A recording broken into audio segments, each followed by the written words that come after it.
Bonjour, nous allons voir comment une entreprise de génie climatique est structurée pour intervenir dans la rénovation énergétique. Bonjour Giovanni. Bonjour Xavier. Donc peut-on faire un historique du métier des entreprises de génie climatique dont vous faites partie? Voilà. Alors peut-être rappeler un petit peu l'histoire de Fulgoni. Dans les années 60, en 64, Paul Fulgoni va créer une société qui va essentiellement faire de la rénovation de chaufferie, passage du charbon au fioul, puis au gaz. Et puis dans les années 90, sa fille va prendre la succession, et là on va développer notamment les contrats d'entretien. Et puis en l'an 2000, on va moderniser l'outil de travail et on va développer davantage les contrats d'entretien de type maintenance classique avec garantie totale, voire même financement pour certains sujets. Donc j'imagine que vous intervenez sur différentes typologies de clientèle. Pouvez-vous nous préciser lesquelles? Oui, bien sûr. Alors là aussi, l'histoire parle d'elle-même, c'est-à-dire que on a au départ travaillé pour les grands comptes, les grandes sociétés de chauffage. On a été sous-traitants de ces sociétés-là. Et puis ensuite, dans les années 90, là, quand on a pris en charge les contrats de maintenance, on s'est intéressé aux syndics d'immeubles, on s'est intéressé aux tertiaires, donc à quelques institutionnels.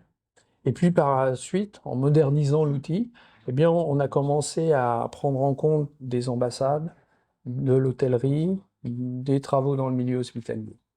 Donc nous sommes là dans vos bureaux, on voit il y a des ordinateurs partout. Comment vous assurez la qualité pour vos clients? Essentiellement par la modernité de l'outil informatique et bureautique. On a développé avec un partenaire une GMAO évolutive, gestion de la mobilité assistée par ordinateur, ce qui permet de recevoir l'information, de la retransmettre au technicien. Le technicien, lui, une fois qu'il opère son dépannage ou sa réparation, permet là aussi de renseigner, photo à l'appui, rapport précis sur l'intervention, ce qui permet là aussi aux clients d'avoir l'information, mais également les administratifs, de pouvoir établir des devis, la facturation aussi de l'opération. Donc tout ça permet là aussi d'être beaucoup plus précis, beaucoup plus réactif.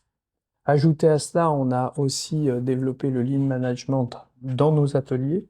Autrement dit, ça veut dire que l'atelier, les pièces, la matière première, l'outillage, tout ça est référencé, attribué aux différents personnels. Et ensuite, on a également l'arrivage des pièces commandées qui permet d'être redispatchées beaucoup plus rapidement. Donc, et ça donne également un meilleur suivi pour le service après-vente. Et donc pour finir, Giovanni, comment voyez-vous l'évolution du métier dans les années à venir? J'y vois au moins deux pôles très importants. La formation. On a au sein de notre syndicat du génie climatique, on a un outil absolument formidable qui est l'éco-campus du bâtiment, qui va nous permettre de former des jeunes à nos métiers, les rendre évolutifs.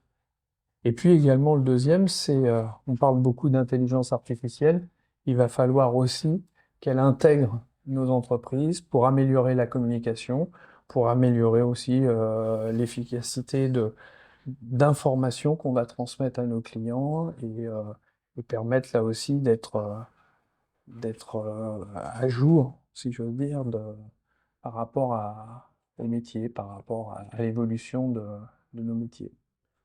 Donc on voit encore des évolutions à venir. Merci Giovanni.